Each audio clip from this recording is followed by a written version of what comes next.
ഇത് last Tuesday morning ആണേ. ഞാൻ നൈറ്റ് തന്നെ മോർണിംഗിലേക്ക് വേണ്ടിയിട്ട് കുറച്ച് കാര്യങ്ങളൊക്കെ ഒന്ന് റെഡിയാക്കി സ്റ്റവിൽ വെച്ചിരുന്നേ. അതാണ് നേരെ വന്നിട്ട് നേരത്തെ പിടിച്ച് 3 ബേണറും അങ്ങ് കത്തിച്ചത്. ഒന്നിൽ ചോറ് വെക്കാനുള്ള വെള്ളമാണ്, പിന്നെ കുടിക്കാനുള്ള വെള്ളം, അടുത്തത് ഏത്തയ്ക്ക സ്റ്റീം ചെയ്യാനുള്ള വെള്ളമാണ്. 3 വെള്ളങ്ങളും ഇന്നലെ നൈറ്റ് തന്നെ എടുത്തു വെച്ചിരുന്നു. ആ ടൈം വെറുതെ കളയണ്ടല്ലോ, അതുകൊണ്ട് അത് ഇന്നലെ നൈറ്റ് തന്നെ എടുത്തു വെച്ചു. അതാണ് അങ്ങ് നേരത്തെ അങ്ങ് കത്തിച്ചത്. ഇപ്പോൾ ബ്രേക്ക്ഫാസ്റ്റിനാണെങ്കിൽ പുട്ടും ഏത്തയ്ക്ക പുഴുങ്ങിയതും ചെയ്യാൻ വേണ്ടിയിട്ടായിരുന്നു. അപ്പോൾ അതിൽ ഏത്തയ്ക്ക അങ്ങ് സ്റ്റീം ചെയ്യാനായിട്ട് വെച്ചതാണ്. അതാകുമ്പോൾ വന്നിട്ട് ഇനിയിപ്പോൾ പുട്ട് മാത്രം ഉണ്ടാക്കിയാൽ മതിയല്ലോ. ഇനി 2 കാര്യങ്ങളും കൂടി ഈ സ്റ്റവിൽ ചെയ്യാനുണ്ട് കേട്ടോ.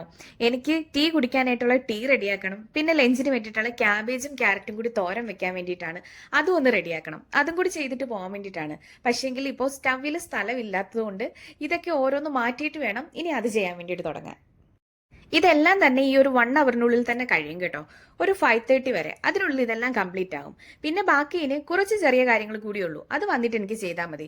പുട്ടുണ്ടാക്കുക, മോളെ ഒന്ന് റെഡിയാകാൻ ഹെൽപ്പ് ചെയ്യുക, മോളുടെ ലഞ്ച് ബാഗ് പാക്ക് ചെയ്യുക, അതേ ഉള്ളൂ ഇനി വന്നിട്ട് ചെയ്യാനായിട്ട്. അപ്പോൾ ഇനി നമുക്ക് ഞാൻ ക്യാപ്ഷനിൽ പറഞ്ഞതുപോലെ ഏർലി മോർണിംഗ് വേക്കപ്പിന് വേണ്ടിയിട്ട് കുറച്ച് മോട്ടിവേഷൻ ടോക്ക് ആവാം. ഞാൻ എങ്ങനെ ഈ മോർണിംഗ് മൂഡ് ക്രിയേറ്റ് ചെയ്യുന്നു എന്ന് പറഞ്ഞാൽ കുറച്ച് ചില സിമ്പിൾ ഹാബിറ്റ്സ് ഉണ്ട്. മോട്ടിവേഷൻ വേണമെങ്കിൽ വീഡിയോ മുഴുവൻ സ്റ്റേ ചെയ്യണേ. അപ്പോൾ വീഡിയോ ഇഷ്ടമായാൽ ലൈക്ക് ചെയ്യാനും സബ്സ്ക്രൈബ് ചെയ്യാനും മറക്കല്ലേ. സജഷൻസ് തീർച്ചയായിട്ടും കമൻ്റായി അറിയിക്കുകയും വേണേ. അപ്പോൾ എല്ലാവർക്കും ഇഷ്ടമുള്ള ഒരു കാര്യമാണ് നേരത്തെ എഴുന്നേക്കാനും റഷ് ഇല്ലാതെ മോർണിംഗ് വർക്ക് കംപ്ലീറ്റ് ചെയ്യുന്നതും അല്ലേ? പക്ഷെ എത്ര ശ്രമിച്ചാലും അത് നടത്തിയെടുക്കാൻ കുറച്ച് ബുദ്ധിമുട്ടാണ്. അതൊരു ഹാബിറ്റായി വരാൻ കുറച്ച് പാടായിട്ട് തോന്നും. പക്ഷെ ഒരു കാം മോർണിംഗ് കിട്ടുമ്പോഴേക്കും മനസ്സ് ഫുള്ള് ഹാപ്പി ആവും.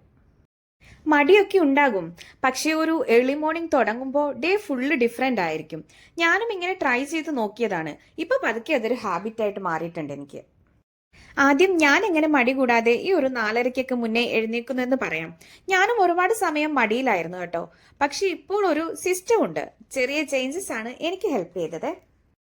മടി കൂടാതെ എഴുന്നേക്കാനായിട്ട് എനിക്ക് ഈസി ആയത് ഒരു റീസൺ കൊണ്ടൊന്നും അല്ല കേട്ടോ. ഞാനൊരു മെത്തേഡ് ഫോളോ ചെയ്തായിരുന്നു. അതാണ് ഇന്നത്തെ വീഡിയോയിൽ ഞാൻ പറയുന്നത്. നിങ്ങൾക്കും അത് ഹെൽപ്ഫുൾ ആവുമെന്ന് ഞാൻ വിശ്വസിക്കുന്നു. മടിയൊക്കെ ആദ്യം എല്ലാവർക്കും വരും, പക്ഷേ ഒരു ഗോൾ ഉണ്ടെങ്കിൽ മോർണിംഗ് എഴുന്നേക്കാൻ വളരെ ഈസി ആകും കേട്ടോ. അതിനു വേണ്ടിയിട്ട് ആദ്യം നൈറ്റിൽ തന്നെ ഒരു സിമ്പിൾ പ്രിപ്പറേഷൻ ഒക്കെ ചെയ്തു വെച്ചാൽ മതി. ഞാൻ നൈറ്റിൽ ഒരു ടു ഡു ലിസ്റ്റ് എഴുതും. അതുകൊണ്ട് എനിക്ക് ഏർലി മോർണിംഗ് എഴുന്നേക്കാൻ ഒരു എയിം ഉണ്ടാവും. മൈൻഡിൽ ക്ലാരിറ്റി ഉണ്ടാകുമ്പോൾ എഴുന്നേക്കാൻ കുറച്ച് ഈസി ആയിരിക്കും. ഇതിന് ഞാൻ മെയിൻ ആയിട്ട് ചെയ്തിരുന്ന ഒരു ട്രിക്ക് എന്ന് പറയുന്നത്, ഞാൻ അലാറം ഒരു 4:15 സെറ്റ് ചെയ്ത് വെക്കും. എന്നിട്ട് എനിക്ക് കൈ എത്താത്ത സ്ഥലത്തായിരിക്കും ഞാൻ ഫോൺ വെക്കുക, അലാറം സെറ്റ് ചെയ്തിട്ട്. അപ്പോൾ എന്തായാലും നമ്മളത് ഓഫ് ചെയ്യാനായിട്ട് എഴുന്നേക്കണമല്ലോ. അപ്പോൾ ആ എഴുന്നേക്കുമ്പോൾ പിന്നെ നമ്മൾ ചിന്തിക്കും, എന്തായാലും ഇന്ന് എണീക്കണമെന്ന് വെച്ചല്ലോ എന്ന് കരുതിയിട്ട് പിന്നെ നമുക്ക് കിടക്കാൻ തോന്നില്ല. സ്റ്റാർട്ടിങ്ങിലൊക്കെ കുറച്ച് കഷ്ടമായിരുന്നു, പക്ഷേങ്കിൽ കൺസിസ്റ്റന്റ് ആയാൽ ബോഡി തന്നെ അത് അഡാപ്റ്റ് ചെയ്യാൻ തുടങ്ങും. നമുക്ക് എല്ലാവർക്കും അറിയുന്ന കാര്യമല്ലേ, ഏർലി മോർണിംഗ് എഴുന്നേക്കാൻ കഴിഞ്ഞാൽ നമ്മുടെ ഡേ ഒക്കെ ഫുള്ള് ഡിഫറെൻ്റ് ആകുമെന്ന്. പക്ഷേ മോസ്റ്റ് ഓഫ് ദി ടൈം മടിയും ടയേർഡ് ഫീലും ഒക്കെയാണ് നമ്മളുടെ ബിഗ്ഗസ്റ്റ് എനിമി അല്ലേ? പക്ഷേ ഒരു ട്രൂത്ത് എന്തെന്നാൽ, nothing will change unless we change something. ആദ്യം ഒരു 10 മിനിറ്റ് ഏർലി വേക്ക് ആവുക, പിന്നെ സ്ലോലി ഷിഫ്റ്റ് ചെയ്യുക. നമ്മൾ ഉടനെ പെർഫെക്റ്റ് ആവേണ്ടതില്ല, കൺസിസ്റ്റൻസി മതി. റഷ് ഒന്നും ഇല്ലാതെ ഒരു കാം മോർണിംഗ് കിട്ടുന്നത് നമ്മുടെ മെന്റൽ ഹെൽത്തിനും മൂഡിനും ഒക്കെ ഒരു ഗിഫ്റ്റ് പോലെയാണ്. ഞാൻ പേഴ്സണലി പറയുകയാണെങ്കിൽ ഈ ഹാബിറ്റ് എനിക്ക് വലിയ ചേഞ്ച് ആണ് കേട്ടോ ഉണ്ടാക്കിയത്. സോ നിങ്ങൾക്കും തോന്നുമെങ്കിൽ ഇന്ന് തന്നെ സ്റ്റാർട്ട് ചെയ്യുക, അത് മാറ്റി വെക്കണ്ട. ഇന്ന് തന്നെ സ്റ്റാർട്ട് ചെയ്തിട്ട് നമുക്ക് സ്ലോ ആയിട്ടാണെങ്കിലും നമുക്ക് ജസ്റ്റ് ഒന്ന് സ്റ്റാർട്ട് ചെയ്ത് വെക്കുക. അത് നിങ്ങൾക്കും കഴിയും, നമുക്ക് എല്ലാവർക്കും കഴിയുന്ന ഒരു കാര്യമാണ്. ഒരു വട്ടം ഒന്ന് എഴുന്നേറ്റിട്ട് ആ ഒരു early morning peace, calm atmosphere ഒക്കെ ഒന്ന് ഫീൽ ചെയ്യാൻ കഴിഞ്ഞാൽ നമുക്ക് ഓട്ടോമാറ്റിക്കലി എണീക്കാൻ തോന്നും. പിന്നെയും എഴുന്നേറ്റ ഉടനെ തന്നെ നമുക്ക് റഷായി വീട്ടിലെ ജോലിയിലേക്ക് കടക്കാതെ ഒരു 5 മിനിറ്റ്സ് എങ്കിലും കാമായി ഇരുന്നാൽ നമുക്കൊരു പോസിറ്റീവ് ഫീലൊക്കെ കിട്ടും. അത് പ്രെയറിനോ ജേണലിങ്ങിനോ ഒരു ടീ കുടിക്കാനോ അങ്ങനെ എന്തിനായാലും. എഴുന്നേക്കുമ്പോൾ ചില സമയം ഒരു എയിം ഇല്ല, എനർജി ഇല്ല, അങ്ങനെയൊക്കെ തോന്നും. അങ്ങനെ തോന്നിക്കഴിഞ്ഞാൽ ഓർക്കണം, വൈ ഐ സ്റ്റാർട്ടഡ് എന്ന്. എന്തിനു വേണ്ടിയിട്ടാണ് ഞാൻ നേരത്തെ എണീക്കുന്നത്? നമ്മുടെ ടൈം നമുക്ക് കിട്ടാൻ വേണ്ടിയിട്ട്, ചില്ലായിട്ട് ഒരു ടീ കുടിച്ച് നല്ല ഫോക്കസ് ആയിട്ട് ഒരു ഡേ സ്റ്റാർട്ട് ചെയ്യാൻ വേണ്ടി, സ്ട്രെസ് കുറയ്ക്കാൻ വേണ്ടിയിട്ട്, ഫാമിലിയോടൊപ്പം ടൈം ഷെയർ ചെയ്യാൻ വേണ്ടിയിട്ട്. നമ്മളൊരു ഡേയുടെ മെജോറിറ്റി ടൈമും സ്ട്രെസ്സിലല്ലെങ്കിൽ കൂടിയും ഫുള്ള് റഷിലായിരിക്കും അല്ലേ? ബട്ട് ഏർലി മോർണിംഗ്സ് അത് നമ്മുടെയാണ്. ഈ ഒരു ടൈം ആരും നമ്മളെ ഡിസ്റ്റർബ് ചെയ്യില്ല. No phone calls, no background noise, just us and our goals. കുറച്ച് ദിവസം ഒന്ന് കൺസിസ്റ്റന്റ് ആയിട്ടൊന്ന് ട്രൈ ചെയ്താൽ തന്നെ ഇതങ്ങ് ഹാബിറ്റ് ആവും. ഒരു 1% ഡിസിപ്ലിൻ മതി എല്ലാ ദിവസവും, അത്രയും മാത്രം മതി. ഈ മോർണിംഗ് ടൈമിൽ നമ്മുടെ മൈൻഡൊക്കെ എക്സ്ട്രാ കാം ആൻഡ് ക്ലിയർ ആയിരിക്കും കേട്ടോ. ഫോക്കസ് ഒക്കെ നന്നായിരിക്കും. എല്ലാവരും ഉറക്കത്തിലായിരിക്കുമ്പോൾ നമുക്ക് ചെറിയ കോഴ്സ് മീ ടൈം ഒക്കെ കംപ്ലീറ്റ് ചെയ്യാൻ സാധിക്കുകയും ചെയ്യും. റഷില്ല, ഹറിയില്ല, അതുകൊണ്ട് സ്ട്രെസ്സും കുറയും, മൂഡ് സ്റ്റേബിൾ ആകുകയും ചെയ്യും. ഈ ടൈംലി വേക്കപ്പ് എന്ന് പറഞ്ഞാൽ ടൈംലി സ്ലീപ്പും ആകുമല്ലോ. അതുകൊണ്ട് ഹെൽത്തി ബോഡി ക്ലോക്ക് സെറ്റ് ആവുകയും ചെയ്യും. ആദ്യം എഴുന്നേറ്റ് ചെറിയ ബോഡി സ്ട്രെച്ച്, വോക്ക്, യോഗ ഇത് ഏതെങ്കിലുമൊക്കെ ചെയ്താൽ തന്നെ ബോഡി നന്നായി റിയാക്ട് ചെയ്യുകയും ചെയ്യും. ഏർലി എഴുന്നേറ്റ് ഒരു ടീ കുടിക്കുന്ന വൈബ് തന്നെ വേറെയാണ്. ഏർലി എഴുന്നേക്കാൻ തുടങ്ങിയാൽ നമ്മൾ പ്ലാൻ ചെയ്യുന്ന പോലെ എല്ലാം നടക്കാൻ തുടങ്ങും. ഡിസിപ്ലിൻ, ഗോൾ സെറ്റിംഗ് എല്ലാം ഓട്ടോമാറ്റിക്കലി വരും. അതുപോലെ തന്നെ മോർണിംഗിൽ ബ്രെയിൻ നല്ല ഫ്രഷ് ആണ്.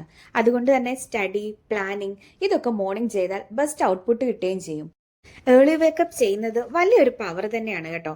മോർണിംഗിൽ ഫുൾ സൈലൻസ് അല്ലേ, അത് തന്നെ ഒരു മാജിക് ആണ്. എല്ലാവരും ഉറക്കത്തിലായിരിക്കുമ്പോൾ നമ്മൾ നമ്മുടെ ഡേ സ്റ്റാർട്ട് ചെയ്യുന്ന ഒരു ഫീൽ ഉണ്ടല്ലോ, എല്ലാത്തിനും കൂടുതൽ ടൈം കിട്ടുകയും ചെയ്യും. പുതിയൊരു സ്കില്ല് പഠിക്കാനായിട്ടൊക്കെ അത് നമുക്ക് യൂസ് ചെയ്യുകയും ചെയ്യാം. പിന്നെ ഒരു ഇമ്പോർട്ടൻറ്റ് കാര്യം എന്താന്ന് വെച്ചാൽ ഏർലി വേക്കപ്പ് ചെയ്യുമ്പോൾ നമുക്കൊരു ഡിസിപ്ലിൻ ഒക്കെ വരും. ഡെയിലി ഒരു 5 AM എഴുന്നേറ്റാൽ യു വിൽ ഫീൽ ലൈക്ക് എനിക്ക് എന്തും ചെയ്യാൻ പറ്റും, ആ ഒരു വിശ്വാസം വരും. മോർണിംഗ് വാക്ക്, സ്മോൾ ജേർണലിംഗ്, ഒരു peaceful tea or coffee time, അങ്ങനെ നമുക്ക് ഇഷ്ടപ്പെടുന്ന കാര്യങ്ങൾ എൻജോയ് ചെയ്ത് ചെയ്യാൻ പറ്റുന്ന ഒരു ടൈമാണ് ഈ ഏർലി മോർണിംഗ് എന്ന് പറയുമ്പോൾ. ഇങ്ങനെയാവുമ്പോൾ ആ ഡേ ഫുള്ള് സ്ട്രെസ്സോ ഹറിയോ ഇല്ലാതെ മൈൻഡ് കാമായി പോകാനും പറ്റും. ഒരു കുഞ്ഞ് സ്റ്റാർട്ടിൽ തുടങ്ങാം. നാളെ ഒരു 15 മിനിറ്റ് മുന്നേ ഒന്ന് എഴുന്നേറ്റ് നോക്കൂ. പിന്നെ അടുത്ത ഡേ ഒരു 10 മിനിറ്റ്സ് കൂടി നേരത്തെ. അങ്ങനെ സ്ലോലി ബിൽഡ് ചെയ്താൽ നമ്മൾ അറിയാതെ തന്നെ ഒരു ദിവസം നമ്മുടെ ആ ഒരു ഗോൾ ടൈമിൽ നമ്മൾ എഴുന്നേറ്റ് തുടങ്ങുകയും ചെയ്യും. ഏർലി മോർണിംഗ് നമുക്ക് വേണ്ടി മാത്രമാണ്. ആ ഒരു കോൺഫിഡൻസ് വന്നാൽ തന്നെ ലൈഫ് വേറെ ലെവലാവുകയും ചെയ്യും. ഇനി കുറച്ചൊരു ടിപ്സ് നോക്കാവേ. ഇതൊന്ന് ഫോളോ ചെയ്യാൻ ശ്രമിച്ചാൽ മതി. അതിൽ ഒന്നാമത്തേത്, നൈറ്റിൽ ഏർലി ഉറക്കം ട്രൈ ചെയ്യണം. ഈ ടിപ്പാണ് മോസ്റ്റ് ഇമ്പോർട്ടൻറ്റ്. ലേറ്റ് ആകുമ്പോൾ ഏർലി എഴുന്നേക്കാനും കഴിയില്ല.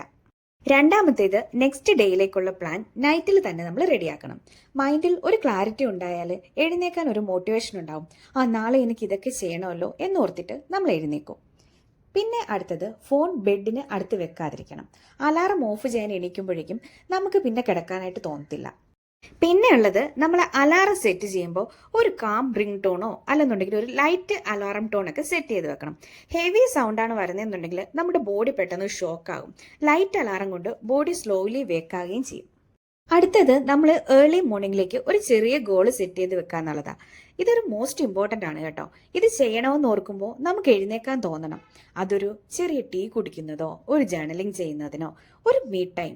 ഈ ചെറിയ ഗോള് മൈൻഡിൽ ഉണ്ടായാൽ നമ്മുടെ ലേസിനെസ് കുറയും. പിന്നെ ഇമ്പോർട്ടൻ്റ് ആയിട്ടുള്ളത് കൺസിസ്റ്റൻസിയാണ്. കൺസിസ്റ്റൻസി എന്ന് പറയുന്നത് ഒരു കീ തന്നെയാണ്. വീക്കിൽ ഒരു 1-2 ഡേയ്സ് കഴിഞ്ഞ് ഈ ഏർലി എണീക്കുന്നത് സ്റ്റോപ്പ് ചെയ്താൽ ബോഡി കൺഫ്യൂസ് ആകും. റെഗുലർ ആയാൽ ബോഡി ഓട്ടോമാറ്റിക്കലി എഴുന്നേൽക്കുകയും ചെയ്യും. പിന്നെ ഫസ്റ്റ് വീക്ക് അഡ്ജസ്റ്റ് ആവില്ല എന്ന് കരുതി സ്റ്റോപ്പ് ചെയ്യരുത്. സ്റ്റാർട്ട് ചെയ്യുമ്പോൾ ബോഡി അഡ്ജസ്റ്റ് ആകാതിരിക്കാം, അത് നോർമലാണ്. നമുക്ക് പേഷ്യൻസ് ഉണ്ടെങ്കിൽ അത് പതുക്കെ ഹാബിറ്റ് ആവും. അപ്പോൾ ഇത്രയേ ഉള്ളൂ ഇന്നത്തെ vlog. Thank you for watching. See you in the next video.